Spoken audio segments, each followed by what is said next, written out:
Doctor Ajay Sharma शायद पहुंचे हैं या नहीं, अभी आगे हैं। डॉक्टर सुमित रेड्डी। आज ये प्रोग्राम बेसिकली है रिश्वत लेने और देने की बीमारी है। भ्रष्टाचार एक ऐसी बीमारी है जो आज हमारे पूरे देश की तरक्की को रोक रहा है। अगर सरल अक्षरों में देखा जाए तो भ्रष्टाचार का मतलब है अपने पद या स्थान का दुरुपयोग कर अपने स्वार्थ के लिए लाभ उठाना। हर जगह है। उसी तरह भ्रष्टाचार काम करने के लिए कहती है तो वह उसे रिश्वत देती है, पैसे या अन्य किसी चीज की, तो भ्रष्टाचार की शुरुआत वहीं से हो जाती है। भ्रष्टाचार कई तरीकों से होता है।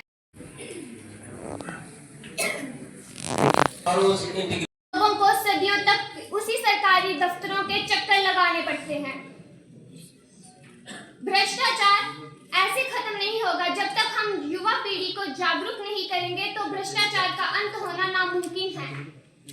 इसीलिए आज हमें युवा पीढ़ी को जागरूक करने के लिए 9 दिसंबर 2024 को ये करप्शन डे रखा गया है।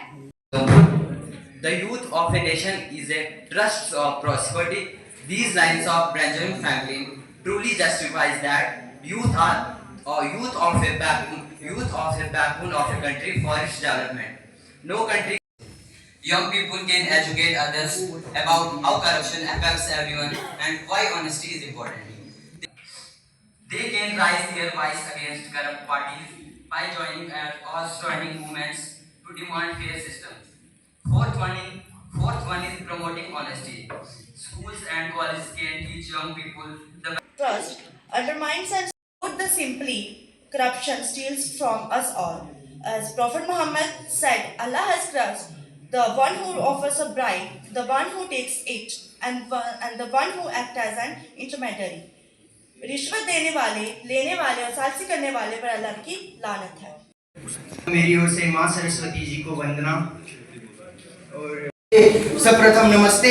मेरा नाम निखिल शर्मा, मैं जीडीसी उधमपुर। मैं तंग आ चुका हूँ ये सुनकर कि ये भ्रष्टाचार की नाम की बीमारी है क्या। ये भ्रष्टाचारी अधिकार जिसमें मानव अपने अधिकार, अपने प्रभाव और अपने दामों का गलत उपयोग करता है, उसे भ्रष्टाचार कहा जाता है। भ्रष्टाचार ये गंभीर समस्या है जो हमारे समाज की अर्थव्यवस्था और राजनीति पर बड़ा प्रभाव डालती है।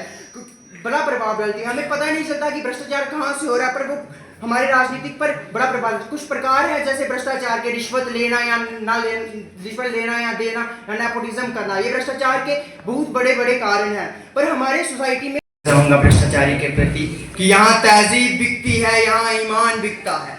यहाँ तहजीब बिकती है, यहाँ ईमान बिकता है।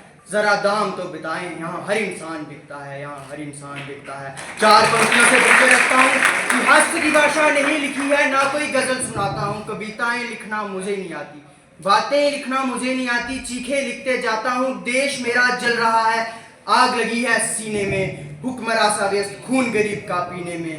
तो मैं हिंदूवाद या राष्ट्रवाद नहीं लाया हूँ, घायल भारत चीख रहा है। भ्रष्टाचार के बारे में बताने आया हूँ, भ्रष्टाचार के बारे में बताने आया हूँ, भ्रष्टाचार के बारे में बताने आया हूँ। आदरणीय प्रधानमंत्री, चाहे वो स्कूल हो, चाहे वो कॉलेज हो, चाहे वो सोसाइटी हो, चाहे वो बैंक हो, चाहे वो हॉस्पिटल हो, जहाँ देखो वहाँ भ्रष्टाचार है, जहाँ देखो वहाँ भ्रष्टाचार ही भ्रष्टाचार है। बेसिकली आज जो दिन है 9 दिसंबर, ये इंटरनेशनल एंटी करप्शन डे के तौर पर यूनाइटेड नेशन की तरफ से मनाया जाता है। तो पूरी दुनिया जो है आज के दिन एंटी करप्शन डे के तौर पर मनाती है। इसी सिलसिले में हमने भी आज अपने एंटी करप्शन ब्यूरो की तरफ से ये प्रोग्राम ऑर्गेनाइज़ किया था, क्योंकि इस साल का जो मेन फोकस है वो यूथ पे है कि यूथ ही किसी कंट्री की स्ट्रेंथ है। और आप जैसे जानते हैं कि इंडिया जिसको कि यूथ पॉपुलेशन के लिए जाना जाता है, तो हम ये चाहते हैं कि हमारा यूथ जो है वो अवेयर हो कि करप्शन है क्या है और इसके नुकसान क्या हैं। और अगर हमें एक मजबूत मुल्क बनाना है, एक डेवलप्ड नेशन के तौर पे उभरना है, तो हमसे सबसे ज़्यादा दुश्मन जो हमारी है वो करप्शन है।